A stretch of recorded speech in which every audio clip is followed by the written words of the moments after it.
যেই রকম বিজলি বাদল শুরু হয়েছে, রাতের বেলা হলে বৃষ্টি পড়ে, বিজলি চমকায়, মেঘের গর্জন, সকালে আবার রোদ ওঠে। কত সুন্দর ওয়েদার,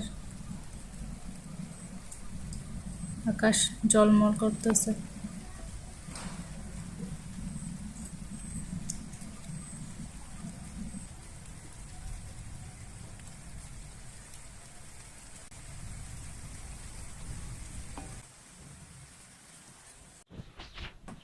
সকালবেলায় আবার কত সুন্দর রোদ উঠছে। আজকে 2-3 দিন ধরে এরকমই চলতেছে, রাতের বেলায় বিজলি চমকায়, সকালবেলায় রোদ ওঠে। এখন সকালে আমি চা নিয়ে বসলাম, তারপরে পড়াশোনা করবো একটুখানি।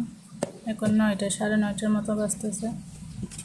বিস্কিট দিয়ে চা খাচ্ছি।